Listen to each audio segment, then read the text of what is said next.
منيرا صلى الله تعالى عليه وعلى آله وأصحابه وأزواجه وذرياته وأهل بيته وبارك وسلم تسليما كثيرا أما بعد فأعوذ بالله من الشيطان الرجيم بسم الله الرحمن الرحيم فاذكروني أذكركم واشكروا لي ولا تكفرون آمنت بالله صدق الله العظيم اللهم صل على سيدنا ومولانا محمد وعلى آل سيدنا ومولانا محمد معدن الجود والكرم وعلى آلہ وصحبہ وبارک وسلم. اس بابرکت خانقاہ اور مدرسے کے سرپرست حضرت مولانا سید نجم الحسن صاحب دامت برکاتہ اور اس ادارے کے تمام لائق سب تکریم حضرات عزیز اساتذہ ذمہ داران اور باسط تقریب حاضرین اور مولانا بلال بجروری صاحب السلام علیکم ورحمۃ اللہ. آپ نے السلام کا جواب دیں. بہرے آدمی کا ذرا زور سے بولو. یہ جو مائک ہے جب کہیں ہم کو ملتا ہے ایسا لگتا ہے صدام حسین کو پھانسی دی جائے. ہم کو سب الجھن ہوتی ہے. اسی لیے میں نے باقاعدہ ایک مشین خرید رکھا تو ہم سفر کے ساتھ لے کے چلتے. طبیعت میری بہت خراب ہے. میں ڈاکٹروں کے طبیبوں کے مشورے سے آیا ہوں تفریح طبع اور صحت یابی کے لیے. اسی لیے زیادہ احباب کو خبر نہیں کیا گیا. بڑے سکون سے 2 دن گزر گیا. لیکن حضرت مولانا سید نجم الحسن صاحب میرے ساتھی بھی ہیں, ہم عمر بھی ہیں, بڑے شفیق و بڑے کریم ہیں اور ان کے تمام بچے بڑی محبت ہم سے کرتے ہیں. اس لیے ہم نے یہ چند جملے کہنے کے لیے میں نے اپنے آپ کو راضی کیا ہے. میں صرف 2 بات آپ اطمینان سے سن لیں. بہت دیر بول نہیں سکتا. آدھا گھنٹہ بہت زیادہ طبیعت ٹھیک رہتی تو پھر کوئی بات نہیں. میں صرف 2 بات آپ کی خدمت میں عرض کرنا چاہتا ہوں. سب سے پہلی بات یہ قرآن کریم کے جو آیت میں نے آپ کے سامنے پڑھی ہے فَاذْكُرُونِي أَذْكُرْكُمْ, اس کی بہت تشریحات ہیں, بہت زیادہ. میں صرف اس سلسلے میں 2 بات کہتا ہوں. جو آدمی ذکر اللہ کا عادی ہوتا ہے, زبان سے ذکر کرے یا دل سے ذکر کرے, دھیان سے ذکر کرے یا سانس سے ذکر کرے, اس روئے زمین پر وہ اللہ کا سب سے بڑا مکرم بندہ ہے. اور اللہ تعالیٰ قرآن میں فرماتے ہیں, یہ آیت تمام حافظ قرآن کو یاد ہے. اللہ تعالیٰ فرماتے ہیں عقل مند ہونے کی نشانی ہے ذاکر ہونا. کیا فرماتے ہیں ان فی خلق السماوات والارض واختلاف اللیل والنہار لآیات لأولی الالباب. جو زمین و آسمان کی تخلیق میں غور کرتا ہے, فکر کرتا ہے, وہ عقل مند ہے. ہمارے معاشرے میں عقل مند کون ہے جو 420 ہے؟ دھوکہ دھڑی دینے والا. اللہ کی نگاہ میں عقل مند وہ ہے جو زمین و آسمان کی تخلیق میں فکر کرتا ہے. اور پھر اللہ نے چھوڑ نہیں دیا, خود ہی بتا دیا وہ کون لوگ ہیں. الذين يذكرون الله قياما وقعودا وعلى جنوبهم. جو لوگ اللہ کو یاد کرتے ہیں, چاہے سانس سے یاد کرتے ہوں,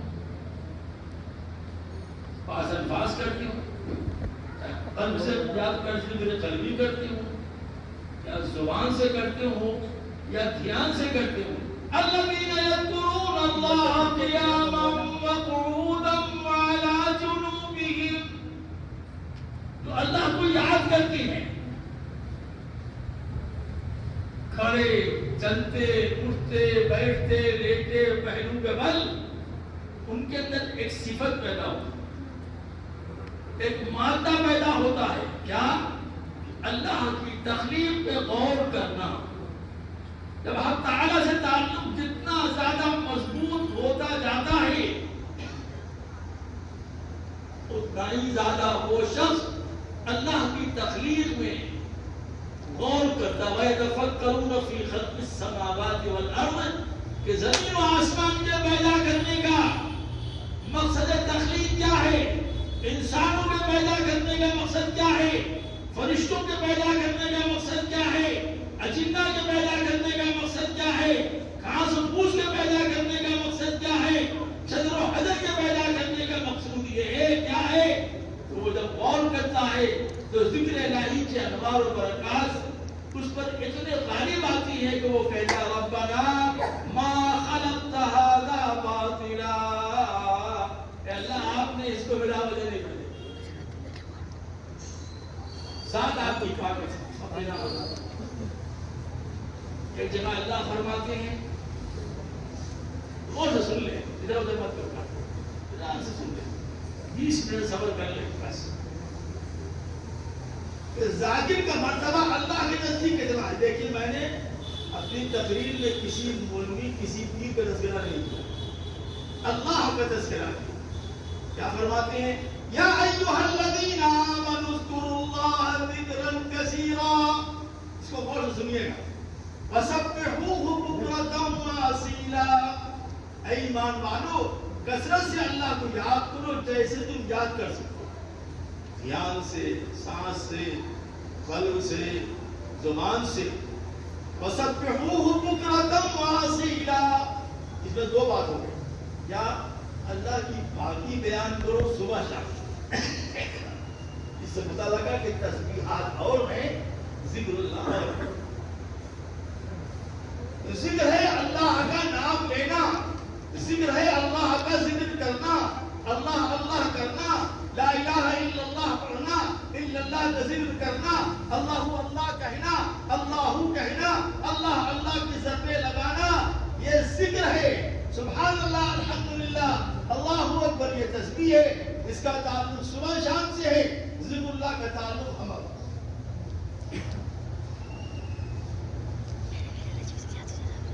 پھر کیا ملے گا تو اللہ ہی سے پوچھ لیجیے.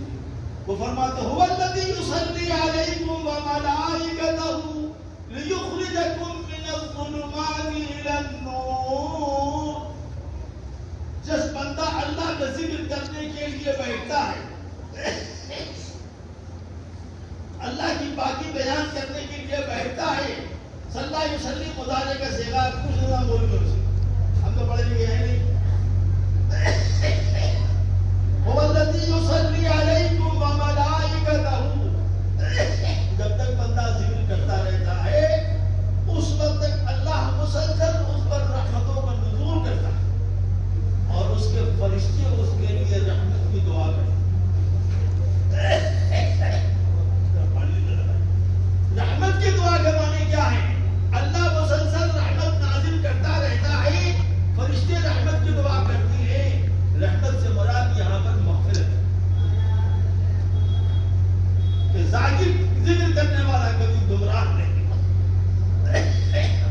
ذکر کرنے والا کبھی گمراہ نہیں ہوتا. ذکر کی برکت سے قلب اتنا روشن ہو جاتا ہے, اللہ کی طرف سے اس کو کہا جاتا ہے کہ تم ذکر کرو. لیخرجکم من الظلمات الی النور. ذکر کی برکت سے تم کو کفر کی گندگی سے, شرک کی گندگی سے, معصیت کی گندگی سے نکال کر طاعت کا نور, عبادت کا نور, عبادت کی حلاوت, طاعت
کے ساتھ تھوڑا سا بیان کیا.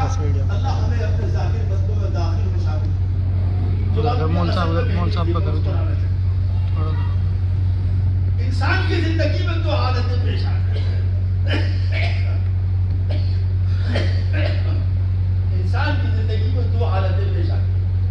یا تو ناگوار باتیں پیش آتی ہیں یا مزاج کے موافق باتیں پیش آتی ہیں. بندہ ناگوار باتوں کے پیش آنے پر صبر کرتا ہے تو صابر کہلاتا ہے.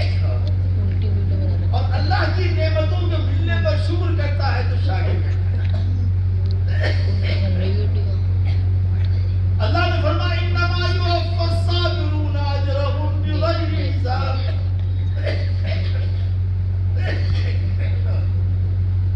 صبر کرنے والوں کو اللہ پورا پورا اجر دے گا یوم حساب.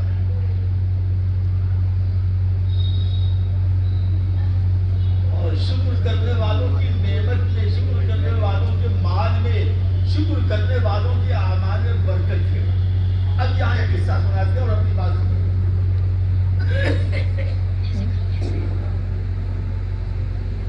جتنا موسیٰ علیہ السلام تشریف لے جا رہے تھے اللہ تعالیٰ سے کلام کے لیے، وکلم اللہ موسیٰ سے. جو سنو جو ہمارے دربار میں ایسی جان کی ہے میرا بچن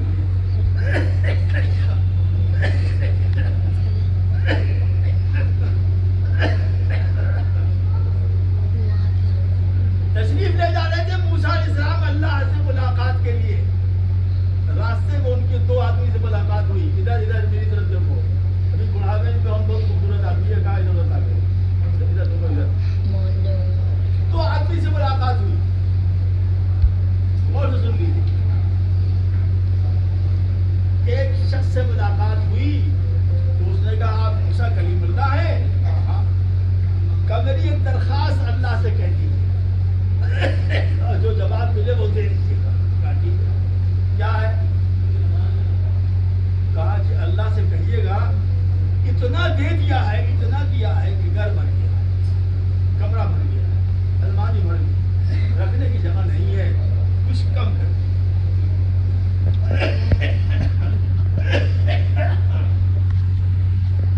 ٹھیک ہے. اور جو جواب ملے گا وہ بھی دے دیجیے گا. ٹھیک ہے. آگے بڑھے تو دیکھا ایک پتھر پر ایک شخص بیٹھا ہوا ہے. ہمارے نوجوان بچے غور سے سن لیں. یہ شکوا کرتے ہیں کیا کرے اللہ حضرت کچھ ہے نہیں. وہ ٹاٹ باندھے ہوئے تھا، یہاں سے لے کے یہاں تک ٹاٹ باندھے. اور جگہ جگہ سے وہ پورا بھی پھٹا ہوا تھا. آپ موسیٰ کلیم اللہ ہیں؟ ہاں. تو میری ایک درخواست اللہ سے کہہ دیجیے گا. اب بولو. کہ اللہ سے کہیے گا کچھ تو دے دیں. نہ سر پہ ٹوپی، نہ بنیائن، نہ کرتا، نہ پاجامہ، نہ چڈی، نہ رومال. سارے جہاں سے اچھا ہندوستان ہمارا، رہنے کو گھر نہیں، سارا جہاں ہمارا. اللہ میاں کے ہمیں، اللہ میاں ہمارا. کچھ بھی نہیں ہے ہمارے پاس. ٹاٹ بھی ہے تو پھٹا ہوا ہے.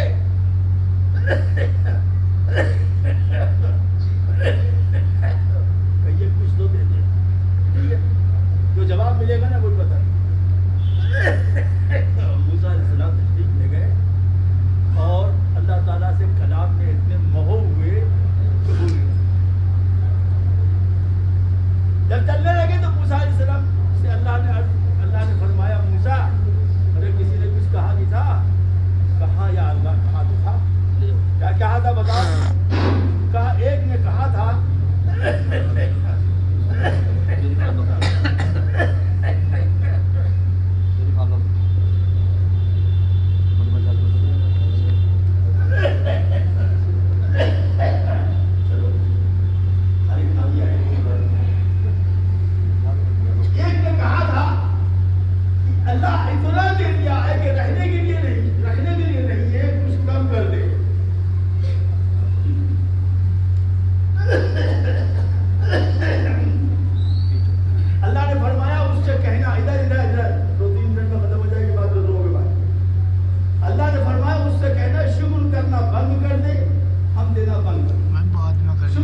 کہ شکر کرنا شروع کر دو، ہم دینا شروع کر دیں گے۔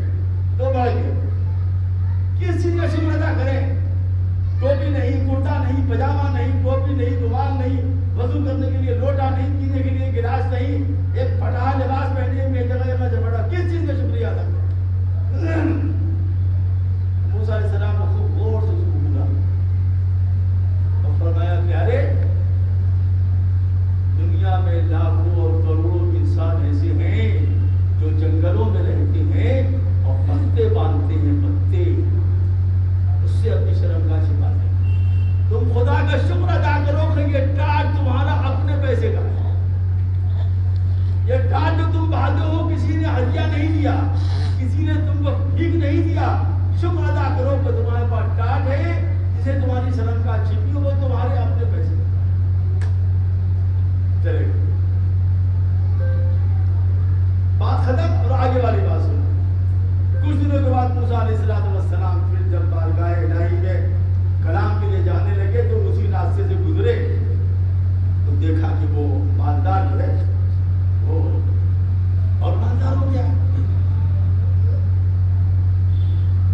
سلام علیکم موسیٰ السلام، کیا حال ہے بھائی؟ کہا میں نے شکر کرنا بند نہیں کیا، کم بھی نہیں کیا، لیکن موسیٰ اب اللہ کے نبی، نگاہ نبی کی وہ تاثیر دیکھی، بدلتی حالت کی تقدیر دیکھی۔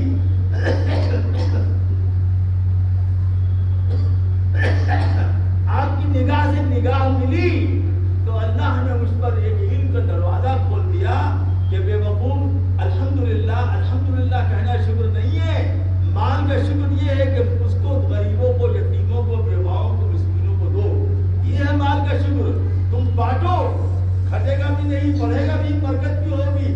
اور نہ معلوم کتنے بندگان خدا اس دن سے ہم اپنے گھر کا دروازہ کھول دن رات بانٹتا رہتا ہوں۔ اللہ کا احسان ہے، گھٹا بھی نہیں، کم بھی نہیں ہوا، اور ہزاروں بندگان خدا کو نافع ہو۔ ہر چیز کا شکر الگ الگ ہے۔ مال کا شکر یہ ہے کہ صحیح جگہ سے صحیح جگہ اس کو لگایا جائے، صحیح جگہ اس کو استعمال کیا جائے۔ مال کا استعمال صحیح ہوگا تو مال اللہ برکت دے گا۔ آگے بڑھے، پٹاش آگے باز دیکھا کہ بڑا کرتا پجامہ، ٹوپی، رومال، پنجائیں پہنے ہوئے، صافہ وفا باندھے، بڑا چشمہ وشمہ باندھے، آنکھوں میں مال رہا ہے۔ کیا بات ہے کہ بھائی تمہارا کیا حال؟ کہا صاحب ہم نے آپ کی نگاہ سے نگاہ ملی تو اللہ نے مجھ پر علم کے دروازے کھول دیے کہ پاگل شکر ادا کر، یہ مال تیرا مال ہے، تو اپنے مال سے اپنی آبرو چھپائی ہوئی ہے، کسی کا تو لیے ہوئے نہیں ہے، کسی نے بھیک میں تجھ کو نہیں دیا ہے۔ تو میں نے اللہ کا شکر ادا کرنا ہے، اللہ چڈی ہی صحیح، ٹاٹی ہی صحیح، کتنا بڑا احسان ہے آپ کا کہ آپ نے ہم سے ہمارے مال سے ہماری شرمگاہ کو چھپائی۔ اللہ کو ہماری یہ ادا پسند آئی کہ ایک دن ایسے ادھر سے گزر رہا تھا، اس نے ہم کو دیکھا تو اس نے ہم کو یہ کوٹری بنا کے دیا اور اتنے کپڑے دیے پہننے کے لیے، وہ ٹاٹ یادگار کے طور پر رکھے ہیں کہ یاد رہے کہ ہمارا یہ مقام تھا کہ ہم ٹاٹ پہنتے تھے۔ موسیٰ اللہ کا شکر اور آپ کی دعاؤں کی برکت سے الحمدللہ میں مانتا ہوں۔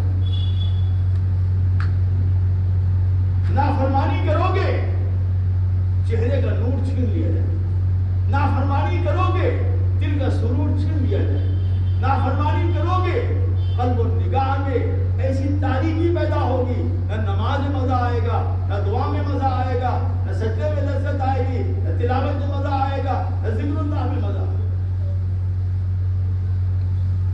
حضرت شیخ الحدیث مولانا محمد زکریا صاحب رحمۃ اللہ علیہ فرماتے تھے، مجھے پوری زندگی میں یاد نہیں ہے کہ کبھی میں نے بد نظری کیا۔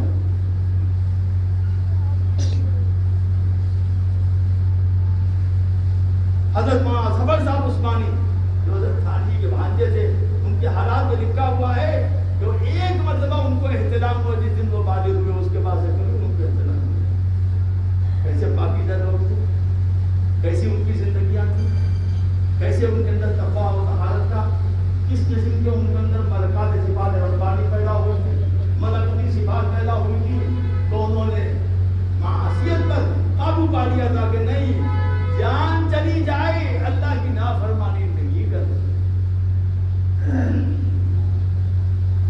اللہ نے جسم دیا ہے, جان دیا ہے, یہ جان خدا کی دی ہوئی ہے, یہ مال خدا کا دیا ہوا ہے, یہ اولاد خدا کی دی ہوئی ہے, یہ پیارے پیارے دوست ساتھی اللہ کی دی ہوئی نعمتیں ہیں, یہ پیچھے بیٹھے علماء اللہ کی نعمتیں ہیں, تم ان کی قدر کرو گے, یہ اضافہ ہوگا تمہارے علم میں, عمل میں, اخلاص میں, تقوی میں, حلال روزی کے فراوانی میں اور قرب ربانی حاصل.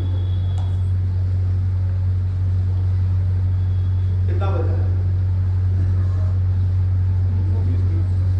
اگر آپ کہیں تو ایک اور بات کہیں کہ بات ختم کر دیں, یہ وجہ دعا کراتے نہیں ہے, اس کو بولو بولو جتنی بولو دیر کر رہا ہے, اتنی دیر میں تو ہم ہندوستان فتح کر لیتے. یاد کیا ایک اور بات سنو, میری بات سنو, بڑھاپے یہ ہمارے کام کی چیز ہے اور ایک ایسا مرد ہے جس میں عوام خواص سب مبتلا ہے. دل بات آگے بڑھی اور یہاں درمیان میں آپ کو روک کر کہتی ہوں کہ حضرت تھانوی رحمۃ اللہ علیہ نے تو ایک صاحب نے لکھا کہ حضرت میرے اندر حسد کا مادہ ہوا, بہت بڑا تجربہ کا مادہ ہے, میں کسی کی طرف نہیں دیکھ نہیں سکتا, کسی کا کمال دیکھ نہیں سکتا, میں اپنی حرکت سے عاجز ہوں. فرمایا حضرت نے تمہارا اس حرکت سے عاجز ہونا اس بات کی دلیل ہے کہ تم اپنی اصلاح کرنا چاہتے ہو. 33 مرتبہ اللہم انی اعوذ بک من شر حاسد اذا حسد, اللہم انی اعوذ بک من شر حاسد اذا حسد, اللہم انی اعوذ بک من شر حاسد اذا حسد. 33 مرتبہ صبح شام پڑھا کرو گے, پڑھا کرو, اور جس کے لیے دل میں حسد پیدا ہو اس کے لیے دعا کرو, اللہ اس کو اور ترقی دیجیے نا, تمہارا یہ مرض ہے. یہ کام کی بات نہیں ہے, بولتے نہیں, کام کی بات نہیں ہے. اچھا آگے سے پھر ذکر آ گیا موسیٰ علیہ السلام. موسیٰ علیہ السلام تشریف لے جا رہے تھے تو راستے میں ان کی ملاقات ہوگی حضرت اقدس سے. سمجھے حضرت اقدس, شین والا حضرت اقدس, سمجھتے ہی نہیں آپ لوگ. شین سے ملاقات ہو گئی, سمجھے شین سے ملاقات, شیطان سے, ابلیس سے ملاقات. موسیٰ علیہ السلام کو اس نے دیکھا تو پالا, موسیٰ علیہ السلام دو گے ہم وقت کریں گے, 200 سال سے ہم محنت کر رہے ہیں, ہماری محنت پر پانی پھیر رہا ہے, بتا وہ کون سا عمل ہے جس کے ذریعے سے تو لوگوں کو بہکاتا ہے اور ہمارے کام میں خلل پیدا ہوتا ہے, ورنہ ایک چاٹا ماریں گے آگ نکل جائے گی. اڈر گیا کہ یا اللہ نبی کے مار کھا کے کون دن نہ رہا. تو کہا کہ آپ چھوڑ دیا, آپ اللہ کے نبی ہیں, میں آپ کو بتاتا ہوں 5 باتیں. 5 باتیں میں ان 5 ہتھیاروں سے آپ کی قوم کو بہکاتا ہوں اور قیامت تک بہکاتا ہوں. موسیٰ علیہ السلام نے اٹھایا ڈنڈا کا بول, نمبر 1, نمبر 2, نمبر 3, نمبر 4. جبریل علیہ السلام آ گئے کہ موسیٰ یہ پھر بدماشی کرتا, یہ پھر آپ کو ہیرا پھیری میں لگاتا. اس سے کہیے تم 3 مت بتاؤ, وہ 2 بتاؤ جو تم نہیں بتانا چاہتے, صرف 2 بتاؤ, اصل مسئلہ برادر. موسیٰ علیہ السلام پکڑ لیا, کہا وہ صرف 2 بتا دو. کہا آپ اللہ کے پیغمبر ہیں, ہم بتا نہیں سکتے, لیکن آج آپ کو بتاتے ہیں کہ میں سب سے زیادہ جس ہتھیار سے کام لیتا ہوں وہ ہتھیار ہے حسد. میں لوگوں کے دلوں میں حسد پیدا کر دیتا ہوں, اسی سے قتل ہوتا ہے, اسی سے مار پیٹ ہوتی ہے, اسی سے مقدمے ہوتے ہیں, اسی سے لوگ جلن پیدا کرتے ہیں. میں حسد کے ذریعے سے لوگوں کا دین مارتا ہوں اور حرص کے ذریعے سے لوگوں کا ایمان حرص پیدا کر دیتا ہوں. اس کے پاس کلو ہونڈا ہے, دوسرے پاس کار ہونا چاہیے. حسد پیدا کر دیتا ہوں. حسد کی تعریف یہی ہے کہ مجیب الرحمان کے پاس جو سامان ہے وہ ہمیں ملے نہ ملے, لیکن مجیب الرحمان کے ہاتھ سے جانا چاہیے. یہ حسد کی تعریف ہے.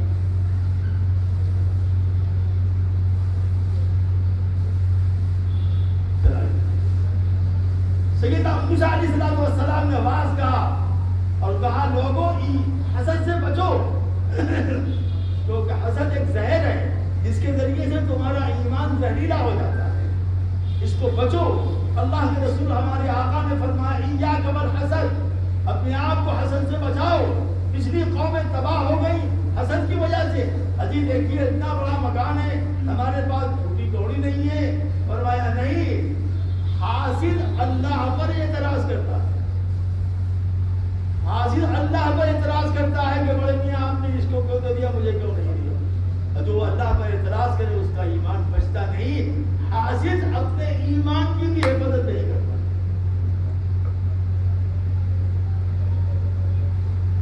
اس کا 3 علاج نمبر 1 وہی بتایا، اللہم انی اعوذ بک من شر حاسد اذا حسد۔ اس کے لیے دل میں حسد پیدا ہو، اس کے لیے دعا کرے اللہ اور دیجیے اور دیجیے، اور ہمیں بھی تھوڑا دے دیجیے۔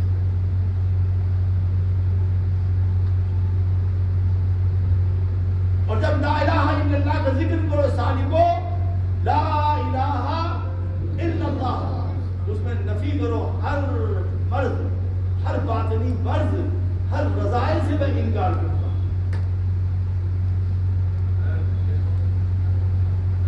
اور حرص، لالچ اس کو کہتے ہیں، لالچ کے ذریعے سے انسان قتل کرتا ہے، لالچ کے ذریعے سے انسان آبرو لوٹتا ہے، لالچ کے ذریعے سے انسان حرام کماتا ہے، لالچ کے ذریعے سے انسانوں کی عزت پہ حملہ کرتا ہے۔ فرمایا یہ 2 چیزیں ایمان کے لیے زہر ہیں، اپنے آپ کو حرص سے بھی بچاؤ، اپنے آپ کو حسد سے۔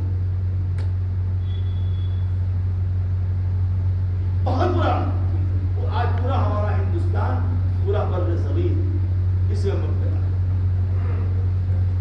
یاد رکھنا، برا مت ماننا میری جان، ہم بھی تمہاری برادری کی آدمی ہے۔ حسد 3 لوگوں میں پیدا ہوتا ہے، چوتھے میں آپ کسی جاہل کے اندر حسد نہیں کرتے۔ حسد پیدا ہوتا ہے عالموں میں، حاکموں میں اور تاجروں میں۔ تاجروں میں اس لیے پیدا ہوتا ہے ایسا نہ ہو میری دکان میں گاہک کم آئے، ڈاؤن ہو جائے، نہ چلے، اس کی چلے، حسد ہو جائے، اس کی چلے نہ چلے، مجھے ملے نہ ملے، اس کی نہیں چل رہا۔ حاکموں میں حسد اس لیے ہوتا ہے، ان کو ڈر لگتا ہے کہ اپوزیشن کے لوگ طاقتور ہو کہ ہماری حکومت بچے، اس لیے اپوزیشن کو اتنا پریشان کرو، کہ اسی میں مبتلا ہے۔ اور عالموں میں حسد اس لیے پیدا ہوتا ہے کہ علم جو ہے، علم کے ذریعے سے شیطان تفوق پیدا، ہم عالم ہیں، ہم بڑے ہیں، ہمارے پاس علم ہے، ارے بابا میری جان، اس علم کی آگ میں حسد کو جلا دو تاکہ حسد رہے ہی۔ اسی لیے کہا گیا ہے غیر تربیت یافتہ علماء کسی فتنے سے کم۔ اسی لیے کہا گیا ہے کہ ہر عالم دین کو چاہیے کہ جب وہ فراغت حاصل کر لے، سمجھے کہ 1 سال اور چاہیے کسی اللہ والے کی خدمت میں کرے، اس کی خدمت میں جا کر کرے، اس کی خدمت میں جا کے اصلاح کرے۔ ہمارے حضرت الہٰبادی رحمۃ اللہ علیہ فرماتے تھے 70 سے 80 خطوط روزانہ آتے، بس مطلب گھروں میں لگ جائے، فرماتے تھے 70 سے 80 خطوط ہمارے پاس آتے روزانہ۔ یہ کب کی بات ہے؟ 1990 سے پہلے، 92 میں انتقال ہوا۔ 70 سے زیادہ روزانہ کا جواب میں روزانہ لکھتا ہوں۔ آج کی ڈاک آج ہی پوری، لیکن مجھ سے کہا ابو نصر، اس کو ابو نصر کہتے تھے، ابو نصر گھاس پھول جمع، یہ حضرت گھاس پھول جمع، سیکھنے والے طالبین برائے کام۔ فرماتے تھے 70% خط، 80% خط میں صرف یہ لکھا رہتا ہے میں نماز کی پابندی کرتا ہوں، میں ذکر اللہ کی پابندی کرتا ہوں، میں کوشش کرتا ہوں کہ حلال مال کھاؤں، میں اپنے بیوی پر۔ یہ نہیں لکھتے ہیں کہ میرا غصہ کم ہوا کہ نہیں، یہ نہیں لکھتے ہیں کہ حسد میرے اندر ہے کہ نہیں، یہ نہیں لکھتے ہیں کہ غصہ میرا کم ہوا کہ نہیں، یہ نہیں لکھتے کہ غیبت کا مرض کیا کہ نہیں۔ تو میں بھی لکھتا تھا ماشاء اللہ ماشاء اللہ الحمدللہ اللہ مزید کا 20% تو صرف لکھتے ہیں یہ میرے اندر نہیں۔ جب آپ شہر کی بات پہنچ گئی کہ اس کی تربیت میں آپ ہیں، اپنا مرض اس کو نہیں بتائیں گے تو کہاں سے لائیں گے؟ جب آپ ڈاکٹر کو اپنا مرض نہیں بتائیں گے تو آپ کو کہاں سے دوا نکل کے دیں گے؟ جب آپ ڈاکٹر سے مرض کو چھپائیں گے تو کبھی بھی آپ کو شفایا بھی نصیب نہیں ہوگی۔ آج ہم جھگڑا کر رہے ہیں، آج لڑائی کر رہے ہیں، صاحب خلیفہ نہیں، فلاں خلیفہ نہیں. ارے بابا جہاں تو وہاں تو چلے جاؤ، جہاں تم کو اطمینان ہے وہیں چلے جاؤ. کون تم کو دعوت دے رہا ہے؟ جو بحث، اس بحث پر خدا کی پکڑ ہوگی، پکڑ یاد رکھیے گا، اس پر خدا کی پکڑ ہوگی. جس چیز کا سوال آپ سے نہیں کیا جا رہا ہے، اس پیپر پر، اس پرچے پر آپ محنت کر رہے ہیں، اور جس کا سوال ہوگا اللہ کے نزدیک اس سے آپ بات. اپنی اصلاح کی فکر کیجئے. آنے والا وقت بہت نازک دور ہے. حضرت جلال آبادی رحمۃ اللہ، حضرت مسیح الامت رحمۃ اللہ علیہ فرماتے تھے کہ میرے انتقال کے 25 سال کے بعد اس ملک کا نقشہ بدل جائے گا. 25 سال کے بعد اس ملک کا نقشہ بدل جائے گا. جو اللہ والوں سے جڑا رہے گا، علماء سے جڑا رہے گا، مسجدوں سے جڑا رہے گا، خانقاہوں سے جڑا رہے گا، اس کا تو ایمان کسی حد تک محفوظ رہے گا. اسی کے ایمان حیات تکلیف سب کے سامنے. حضرت کے انتقال 92 میں ہوا. کتنے دن ہو گیا؟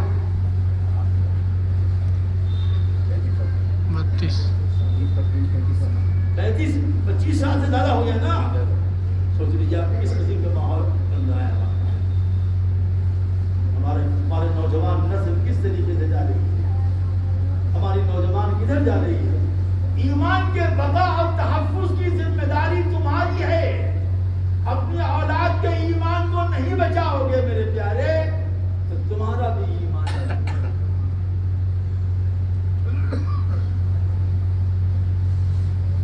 جب 8 برس کا لڑکا کلمہ طیبہ، کلمہ توحید، کلمہ تنقید نہیں پڑھ سکے، اس کا ترجمہ نہیں پڑھ سکے تو خدا کی قسم دل رونے لگتا ہے.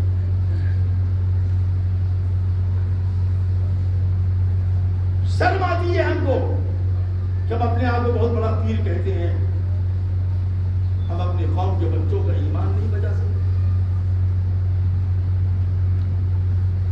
اس مدرسے میں پڑھنے والے اساتذہ، پڑھانے والے اساتذہ اور طلبہ، اس کے ذمہ داران، میں آپ سے ہاتھ جوڑ کے کہتا ہوں، میں ہندوستان کے 75% حصوں کو ضرور ہوں. بہار، بنگال، جھارکھنڈ، اڑیسہ، یہ 4 صوبوں میں میرا پورا حلقہ بہت بڑا. گجرات بھی جاتا ہوں، اتر پردیش بھی جاتا ہوں، دلی بھی جاتا ہوں. لیکن یہ 5-6 صوبے جو میرا میدان ہے، تقریباً 1 لاکھ آدمی سے جڑے ہوئے. لیکن جہاں سے رو کے گئے، سچ کہتا ہوں، جب ہم اپنے اولادوں کو پوچھتے ہیں بیٹا کلمہ سناؤ، ان کو پہلا کلمہ تو یاد ہوتا ہے، دوسرا کلمہ ترجمہ تو کسی کو.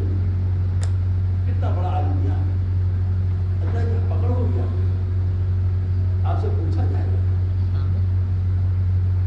کہ تم نے لاکھوں آدمی کو بیعت کیا اور توبہ کرایا ان سے، اور اپنے خاندان، اپنی نسل، اپنی برادری کے لوگوں کو تم کلمے کا یقین نہیں بتا کر سکتے.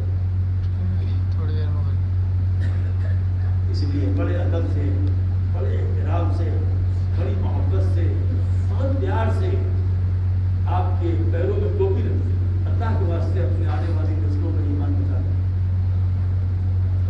اللہ کے واسطے اپنے آنے والی نسلوں کا ایمان بچاؤ. ہر شخص اپنے گھر جا کے پہلا کام کرے، اپنی بیٹی، بیٹا، پوتی، بہو کو بٹھا کے کہے کلمہ طیبہ اس کا ترجمہ سناؤ، کلمہ شہادت اس کا ترجمہ سناؤ، کلمہ تنقید اس کا ترجمہ سناؤ، کلمہ توحید اس کا ترجمہ سناؤ، ایمان مفصل اس کا ترجمہ سناؤ، ایمان مجموع اس کا ترجمہ سناؤ. اس لیے کہ ایمان کی بقا اسی میں ہے. امام بخاری کیا کہہ رہے ہیں؟ باب قول اللہ عز و جل الایمان یزید و ینقص. اس کی تشریح میں کیا کہتے ہیں؟ یہ کہتے ہیں. اس کو امام اعظم ابو حنیفہ فرماتے ہوئے اقرار باللسان و تصدیق بالقلب و عمل بالجوارح. ایمان نام ہے، زبان سے لا الہ الا اللہ، اس کے تمام معنی کے ساتھ اقرار کرنے کا، قلب کی تصدیق کا، زبان سے کہنے کا، اور اپنے عمل سے جارے، اپنے عمل سے ظاہر کرنا کہ ہم بندے مومن ہیں، اللہ کے وفادار. اللہ سے دعا ہے کہ اللہ تعالیٰ ہمارے یہ دل کی آواز آپ کے دل کے کانوں تک پہنچے، اور ہم سب کو اپنی آل اولاد، اپنی نسلوں کی اصلاح کی توفیق عطا فرمائے. مولانا سید نجم الحسن صاحب اور ان کے بچے اور ان کے رفقا کے بڑے شکر گزار ہیں، تو انہوں نے ہمیں یہ چند باتیں کہنے کی ہمت یہ بات